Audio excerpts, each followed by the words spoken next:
plein de défauts, mais j'aime bien. Et je vais vous annoncer un scoop. Alors, je ne vais pas dire mes malades en consultation encore, parce qu'il faut que ça se mette en route. Je ne vais pas venir qu'à Mende. Je vais venir à Millau. Tiens, sur le point de vue. Pourquoi? Parce qu'il n'y a plus de neurologue à Millau, et la direction hospitalière entre Millau et Montpellier, c'est la même en fait. Et donc, je suis venu à Millau il y a 3 semaines, vendredi matin, là aussi. Je partais de Perpignan l'après-midi, à Cap-Saint-Vert, on va voir un malade là-bas pour des raisons particulières. Et on a fait un peu un état des lieux de comment faire. Et donc, on a déjà prévu des dates de consultation. C'est le lundi. On démarre à midi, on finit quand il n'y a plus de malade. Une fois par mois. Donc, c'est vrai que je ne l'ai pas annoncé, et je connais beaucoup de gens, à mes patients, ou aux patients que je suis, tout simplement, c'est parce que je vais me donner 2-3 mois voir comment ça se passe. Par exemple, on a fait l'état des lieux, les gens étaient très gentils, très motivés, très amis, mais par contre, j'avais pas de table d'examen dans le bureau de consultation. Donc ça va pas le faire. Voilà. Donc je dis, voilà, là, je ne demande pas grand-chose. L'objectif, d'abord, c'est de répondre à un besoin de santé à Millau. Il n'y a pas d'horologue, il y a Saint-Afrique, il y a aussi Mende, il y a le sud d'Aveyron, vous connaissez mieux que moi toute cette région. Et donc on est en train d'organiser les choses pour essayer d'avoir des consultations progressivement différenciées. C'est-à-dire que dans les grandes maladies neurologiques, là, vous avez des accidents vasculaires cérébraux, des attaques, vous avez Parkinson, vous avez maladies d'Alzheimer, vous avez la sclérose en plaques, il y a des migraines. Et progressivement, avec mon équipe, c'est qu'il y ait par thématique des consultations avancées à Millau suivant le plan médical. L'année dernière, il y avait à peu près 2500 consultations à Millau assurées par neurologue qui repart en Belgique pour des raisons différentes. Mon activité à Montpellier, pour vous donner une idée, alors je consulte toute la journée, c'est 3000 malades sur l'année. Donc je ne vais pas pouvoir faire 3000 malades sur l'année, plus 2500 malades à Millau, c'est du bon sens. Donc il va falloir organiser les choses. L'objectif, c'est que, en tout cas en ce qui concerne ma propre activité, c'est qu'il y ait une consultation avancée sur en plaques sur Millau. Moi je dirais que ça serait fin d'année. Et puis quand on arrive, nous, l'équipe de neurologie à Montpellier, à organiser aussi une consultation migraine, une consultation Parkinson. Vous voyez, il faut progressivement. Alors, ce qui est l'objectif, on démarre en mai, la première consultation, faire un état des lieux, et puis donner sur juillet assez rapidement, pour qu'il y ait tout doucement des consultations spécialisées qui se mettent en place. C'est un bassin de population de 100 000 habitants. Le village, Saint-Afrique, c'est beaucoup. 100 000 habitants, c'est important. Et on a commencé de l'autre côté, les malades dans le centre hospitalier de Millau veulent avoir un électromyogramme, un électroencéphalogramme. On les fait pour l'instant sur Montpellier. Donc il y a des accords pour répondre, quand on parle dans les journaux de la désertification des médecins. On arrive à des choses incroyables aujourd'hui. J'ai mes anciens étudiants, médecins généralistes, qui ne prennent plus de nouveaux malades. Voilà, parce qu'ils sont saturés, etc. La façon de travailler a changé, etc. Moi, j'ai jamais refait un malade. On arrive à des cabinets entiers qui ne sont pas renouvelés. On a des malades qui me disent mon médecin généraliste est parti à la retraite, il ferme, il n'y a personne pour prendre le relais. C'est ça la désertification. Voilà, donc une de nos missions. Donc c'est un scoop, et puis je vous lis à vous, parce que souvent dans la maladie il y a une mobilité réduite, et quand moi je viens vous voir, parce que c'est normal que je vienne voir un malade, parce que vous venez au CHU, mais c'est normal aussi qu'on vous rende ça, pour comprendre un peu votre parcours. Et là c'est physique, c'est la voiture. Chaque fois quand je prends la voiture, je me dis putain, en plus, tu les reçois avec 1h30 de retard. Bon, on prend toujours notre temps. Ils repartent après. J'ai une sorte de culpabilité, en fait, qui est inconsciente, qui est mon éducation, ce que vous voulez. Mais ça me permet, de nouveau, de me mettre comme vous. C'est-à-dire, on fait la route. Vous la faites dans votre sens, vous venez. Parfois, j'oublie des malades. C'est vraiment involontaire. C'est vraiment involontaire. Mais je vous dis. Voilà, donc, et ça permet de comprendre votre chemin et de dire, bon ben là peut-être qu'il faut améliorer les choses, et la concession de Millau est un des objectifs. Et c'est vrai qu'assurer une concession à l'hôpital de Mende, Millau pour nous c'est 1h10 en voiture. Si chacun fait un petit effort, chacun avait votre point d'équipe, et c'est venir. C'est vrai que je viens de Montpellier à Mende toutes les semaines, tous les mois. Je pense qu'aujourd'hui, dans l'emploi du temps, c'est pas raisonnable de mon côté, voilà, de mon équipe, il faut être humain aussi. Donc voilà, chacun fait un chemin, et l'idée, voilà, c'est pouvoir à terme, je dirais vers septembre-octobre, aux patients sclérose en plaques d'avoir un accès de proximité. Ensuite, quand il y a des traitements, on va en parler, des prises en charge sophistiquées, le centre expert sera là. Mais voilà, d'assurer encore plus de liens. Après ce scoop, je dirais, qui est important, je voulais faire un peu différent l'année dernière, parce que chaque fois qu'on fait des réunions de patients, chaque année, on change en fait les objectifs. Et on va parler des enjeux de la maladie. Comment, aujourd'hui, quels sont les enjeux et comment on va les raisonner. Les enjeux, aujourd'hui, c'est un diagnostic précis et précoce. Diagnostic précis, c'est l'IRM. Diagnostic précoce, c'est dès la première IRM. Aujourd'hui, avec un seul examen, souvent demandé par le médecin généraliste, on arrive sur des tâches et la question de la sclérose en plaques se pose. On fait de moins en moins de ponction lombaire et les malades les plus âgés, je dirais, se rappellent à l'époque, la ponction lombaire était obligatoire. De toute façon, il y avait un grand patron, il avait la cravate, il était raide, ponction lombaire. En gros, c'est ça. Aujourd'hui, ça a complètement changé, la prise en charge des malades et de la maladie, bien sûr. Pourquoi un diagnostic précis et précoce? Pour traiter. Traitement tôt. Vous verrez pourquoi aujourd'hui, les 5 premières années de la maladie, c'est important pour conditionner les 30 ans plus tard. C'est une maladie chronique, on travaille à 30 ans. Dans un mois, ce sera pareil. On travaille à 30 ans. Et ça, c'est très important. Traiter tôt pour être plus efficace, et on passe à une autre dimension de la médecine qui est la qualité de vie. Et ça, c'est important. On doit avoir des traitements bien supportés. On passe également sur la sécurité. Sécurité des médicaments. Vous avez entendu tout ce qui a été mis dans les journaux, sur les sites thérapeutiques il y a quelques mois à Rennes. Je ne vais pas montrer. On voit que la sécurité d'emploi des médicaments, c'est extrêmement important. Quand vous donnez des nouveaux médicaments dans des protocoles thérapeutiques, vous allez suivre pendant 2 à 3 ans 200 malades. Et c'est complètement différent quand ces traitements sont donnés à une population entière, en Europe, en Amérique, où là, il y a un risque d'avoir un effet secondaire non prévisible. Et ça, c'est la sécurité du médicament. Ce n'est pas la tolérance, c'est la safety, notamment anglo-saxon. C'est être sûr que 20 ans plus tard, le médicament sera sans danger. Je vais vous donner un exemple. Le gadolinium. Tout le monde connaît le gadolinium. Et ce n'est pas un médicament. Première IRM, 1983. À peu près 30 ans de recul. Eh bien, on s'aperçoit que certains gadoliniums, pas tous, certains gadoliniums peuvent s'accumuler au niveau du cerveau. Et aujourd'hui, dans les centres experts sclérose en plaques, on réfléchit à surveiller nos patients en IRM sans injection de gadolinium. Et vous voyez, la sécurité, ça dépasse aujourd'hui les médicaments. C'est voilà, répéter des injections de gadolinium avec certains types de gadolinium, chaque mot est important, peut exposer à un risque médical d'accumulation neurologique cette fois-ci, sans qu'on connaisse encore la situation clinique. Derrière ça, il y a les stratégies thérapeutiques. On a des lignes de traitement, première, deuxième, troisième, quatrième ligne, plus c'est haut, plus ça marche, plus il y a de risques. En médecine, malheureusement souvent comme ça, quand ça marche souvent, il y a plus de risques avec les médicaments. Et cette maladie, c'est une gestion de risque. Le premier risque, c'est l'évolution de la maladie, les poussées, le handicap. Le deuxième risque, c'est le risque des médicaments. Et on va discuter entre les deux, voilà, il y a un dialogue. Je vois une maladie qui est en train d'évoluer devant moi. Nous sommes d'accord avec le malade et la décision, bien sûr, vous voulez voir un professionnel de santé. Vous n'allez pas décider à la place du malade, mais vous êtes co-décisionnaire. On doit s'approprier sa maladie, être au courant, comprendre ce qui se passe et adhérer au traitement. Et donc, on voit une maladie évolutive, je vais devoir prendre des risques pour maîtriser la maladie. Et donc, c'est toujours ce dialogue dans la gestion du risque, efficacité, les risques induits par les médicaments. Dans ces lignes de traitement, aujourd'hui, le suivi des patients sclérose en plaques a complètement changé. Il y a 10 ans, moi ça fait 30 ans que je fais ce métier, j'ai commencé en 1986. Il y a 10 ans, dans la sclérose en plaques, je faisais une poussée, c'était pas grave. Aujourd'hui, une poussée, pour nous, c'est forcément l'IRM.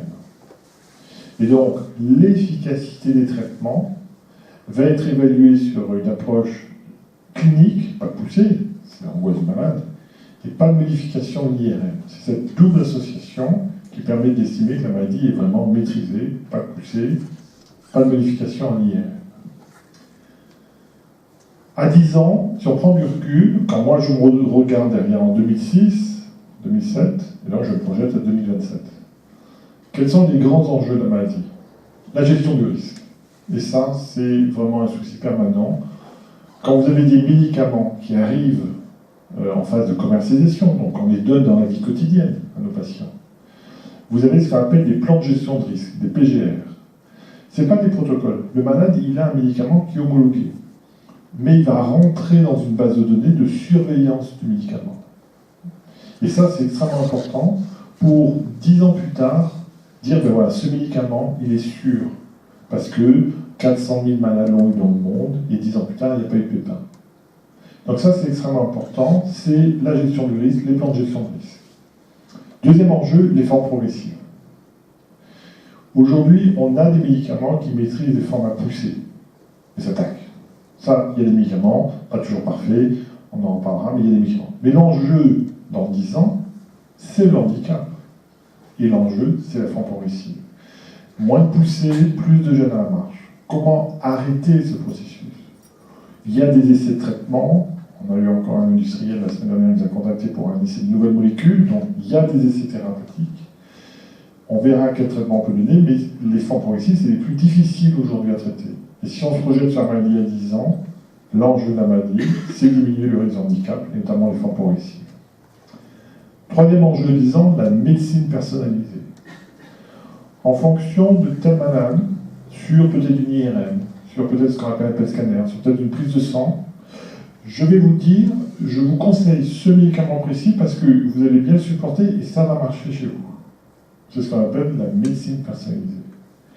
Et donc, c'est répondre de façon individuelle à une décision de traitement. Et ça, c'est un vrai défi de la maladie pour mieux surveiller et traiter nos malades.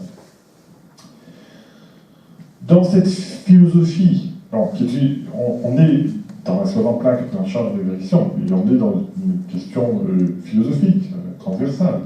Après, on va rentrer dans les médicaments. Il faut savoir qu'en France, Dieu sait si la France est critiquée, nous devons être fiers de notre système de santé. Quand vous allez dans les autres pays, je pars dimanche à Boston. Voilà, on a une réunion annuelle, etc. Aux USA, avec pays beaucoup de qualité, le système de santé est très dur. J'ai une malade qui est française, qui vit au Canada, qui a une sclérose en plaques. Et elle avait l'indication d'un traitement que vous connaissez, qui est le Tysabri. Voilà. Mais, pour des raisons personnelles, elle a refusé le Tysabri. Eh bien, son système d'assurance privée, vous refusez le Tysabri, vous avez l'indication de Tysabri, on vous désassure. Parce qu'on estime que si vous ne prenez pas ce traitement, vous vous mettez en danger et vous allez augmenter le coût de votre maladie. Et elle est revenue en France. Ça se serait installé, etc. Donc, on a un système de santé qui a des défauts. De toute façon, le défaut, c'est l'être humain. Mais c'est un système de santé qu'il faut préserver et qu'il faut aider à rester dans la stabilité. Et ce système de santé, pour les maladies neurologiques, a écrit un plan, il y a 1 an et demi, qui s'appelle le PMD, le plan des maladies neurodégénératives. Dedans, il y a le Parkinson, l'Alzheimer, voilà. Il m'a dit, vous connaissez, je ne travaille pas du tout là-dessus. Mais vous avez une ligne sur la sclérose en plaques, qui a été donc décidée comme problème de santé neurologique dont il va falloir donner des moyens. Et pour les patients, c'est un message fort, de dire, voilà, vous, patients, votre maladie est reconnue au niveau institutionnel, gouvernemental, etc. Et donc, il a été décidé de créer ce qu'on appelle des centres experts sclérose en plaques. 23 centres en France. 33 CHU, 23 centres. Donc, tous les CHU ne vont pas être centres experts. L'objectif, c'est d'avoir par région un maillage avec des centres de référence. Pourquoi il y a eu cette nécessité de créer ces centres experts sclérose en plaques? La maladie, c'est 130 000 malades en France aujourd'hui. L'accident cérébral, l'attaque, c'est 120 000 malades, mais nouveaux malades par an. Un incidence et prévalence. Prévalence, c'est le nombre total de malades. L'incidence, c'est le nombre de nouveaux cas. Mais 120 000 malades, 130 000 malades concernés par sclérose en plaques, c'est un problème médical. C'est pas la rareté, c'est pas une maladie orpheline. Si on voit les bases de données, sur Montpellier, on suit plus de 2000 malades. Exactement hier soir, parce qu'on a une base tous les jours qui est mise à jour, 2163 patients sclérose en plaques. 200 nouveaux malades par an rejoignent le centre, notre centre expert. Alors, il y a des nouveaux malades, des nouveaux aussi, puis il y a des malades aussi qui ont besoin d'un centre de référence. Et effectivement, la dernière, c'est exactement 190 malades. Pour vous donner une idée un peu de la base, on est à peu près le 9e CHU sur 33 CHU français qui s'occupent de la sclérose en plaques. Pour les centres experts sclérose en plaques, on a un cahier des charges. On doit respecter une sorte de cahier avec une consultation quotidienne sclérose en plaques, avec plusieurs neurologues qui prennent en charge les patients sclérose en plaques. Sur notre centre, il y a 4 neurologues qui s'en occupent. La clinique de sclérose en plaques, c'est une fois par mois. C'est une journée où le patient vient passer un bilan de sa maladie. En une journée, il fait tout le bilan de la maladie, l'ergothérapeute, le kinésithérapeute, l'assistante sociale, le neuropsychologue, l'ophtalmologue, le neurologue, le rééducateur. Tout le monde ne va pas voir toutes ces personnes, mais en fonction des besoins médicaux, on regroupe sur une journée et ensuite, il y a une réunion de synthèse à 17h qui est envoyée par écrit au patient au médecin traitant. Dans une après-midi de consultation sclérose en plaques, moi je démarre vers 12h30, 13h, et puis je finis quand je finis. Je vois à peu près 13 à 14 patients sclérose en plaques. La clinique de sclérose en plaques, on est 2 neurologues, donc Clarisse, de mes adjointes et moi, et sur la journée on voit 5 malades. Parce que c'est extrêmement long. Voilà, si c'est long, il y a plusieurs heures. Pour ces centres experts, on a besoin de co-disciplines qui ne sont pas des neurologues. Notamment, je vois que ça passe pas bien. Notamment, on doit avoir des rééducateurs, des urologues qui s'occupent, excusez-moi, des urologues qui s'occupent de la prise en charge des problèmes urodynamiques, des ophtalmologues, des psychiatres, des sexologues. Ensuite, on doit faire ce qu'on appelle l'éducation thérapeutique, l'ETP. Alors, l'éducation thérapeutique, c'est pas de convaincre un malade d'être traité. C'est que le malade s'approprie la maladie. Et on ne parle pas forcément d'obliger les malades au traitement. C'est réexpliquer la maladie avec des infirmières spécialisées dans ce qu'on plaque. Ce qu'on appelle l'éducation thérapeutique. L'objectif, c'est de comprendre et d'accepter la maladie. Ensuite, on a ce qu'on appelle un board de biothérapie. Comme on va utiliser des médicaments, et vous verrez qu'ils ne sont pas du tout neurologiques, on a des effets secondaires avec ces médicaments qui peuvent être le foie, qui peuvent être infectieux, qui peuvent être néphrologiques, le rein, qui aussi concernent le problème des grossesses, travail de sécosse. Et donc, on a une ligne où on envoie un mail, un des 4 praticiens sclérose en plaques envoie un mail à un des représentants pneumologues, il a 24 heures pour nous donner une réponse. Pour avoir une meilleure sécurité, et donc ce qu'on appelle un board de biothérapie, qui toute l'année est entre guillemets alerte. En moyenne, on le saisit une fois par mois quand on a une question avec un médicament, par exemple des immunosuppresseurs, un anticorps d'hépatite C. Est-ce qu'il faut retraiter l'hépatite C?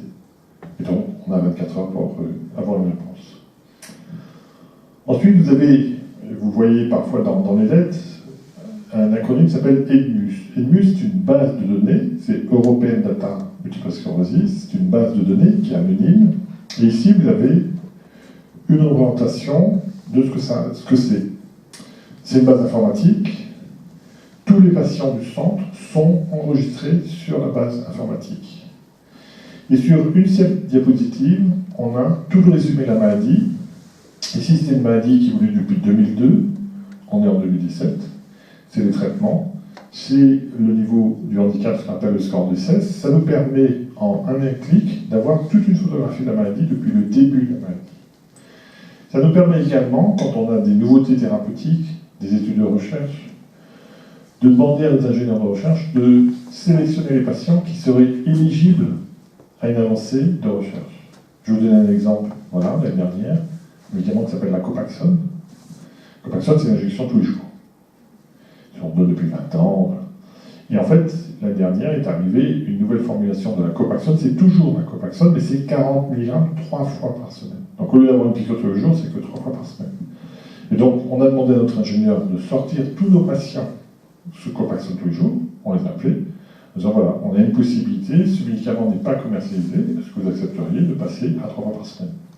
Les malades ont dit oui, les malades ont dit non. Et ça permet que les malades, même si on ne les voit pas pendant 9 mois, soient toujours suivis. Parce que voilà, c'est automatique et ça nous permet de recontacter nos malades. Cette base, c'est extrêmement important puisque chaque année, le 15 décembre, il y a un export de la base. Donc cette base, elle est mise sur un serveur qui est à Lyon.